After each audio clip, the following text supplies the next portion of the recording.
I'm Dodds and I run 3 businesses. I started my first business 4.5 years ago in 2005, publishing a local community magazine that offers low-cost business advertising for local businesses.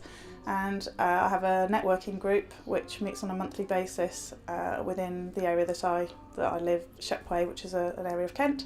And I also help small businesses to better market themselves online using websites and social media. Originally, I was an HR director in London and I wanted to have a baby, and I was working 12-hour days minimum and sometimes more, and I knew that I wasn't going to be able to do that in that role. So I needed to find something else to do. The way that I developed my business was by networking, which is how I got to know a lot more people in the local community, and that's where the networking group came from. So it wasn't a plan to get involved in the local community, but because I did, then that helped me to grow my business, and then that evolved into other bits of my business as well. So the internet marketing side of things was really a development on from me using the internet and wanting to learn more about it and seeing the opportunities that were coming. In the end, what it's turned out is that a lot of internet marketing is about online networking, and offline networking is something that I've been involved in for the last 4.5 years as I've been running my business. So it was a natural transfer onto the internet.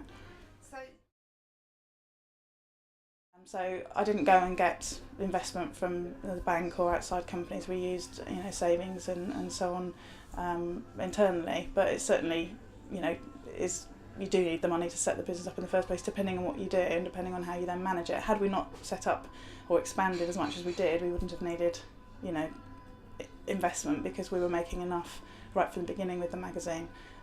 So it depends on your business as well. If you need lots of equipment and so on, obviously it costs you a lot more money, and I didn't really. I needed some software and so on for designing magazines, but I didn't need premises and all that sort of thing. Well, the businesses are run as one limited company, so that things like credit card machine accounts and that sort of thing are all, I just need one for all of the businesses, and certainly I run it from the same office, but I have separate websites, and there are separate costs, like if I've got a venue for a networking event, then obviously it's just for networking, it's not going to sort of fit into the other businesses, but there is some opportunity to share resources, but also other times where things are completely different. Yeah, when you look at starting a business, I think you've got to be quite clear about where you're going to do that within the house and how you're going to organise it, because obviously it's very easy to get waylaid by other things or interruptions and so on. And then I think it's really important to think about the technology aspect, so how people can contact you and think that you have a professional run business, even though it happens to be in your garden shed or in the corner of your kitchen or whatever. So it's thinking about the technical aspects, and also just checking if there's any legal requirements from the local councils as far as how you can operate from home. I think if you don't have people coming to your home very often, then it doesn't really cause any issues, because your neighbours don't get worried and everything else. But if you do have people coming regularly to the house, then that can cause issues, so it's worth checking that out beforehand. It can be a disadvantage of working from home, is that you could be working 24/7, and the office is is there, and you can just go and work all the time, but also on the flip side to that, you've got the convenience that you don't have to travel anywhere. My commute in the morning is 30 seconds down the stairs to my office, and it makes it a lot easier from that point of view, that you can pick things up and drop them as and when required. And certainly I go to my daughter's school and do things that she's doing during the day a lot more easily than if I was working in a corporate role. I'm one of those weird people who actually likes working on my own and likes not talking to people, which is interesting considering that I network and I'm known for talking a lot. So when you get all the things that say, how do you avoid the isolation and what do you do and so on, I actually like the isolation. So yes, I tend to sit in my office all day. Obviously go make cups of tea and things like that. That's a good excuse for leaving my desk.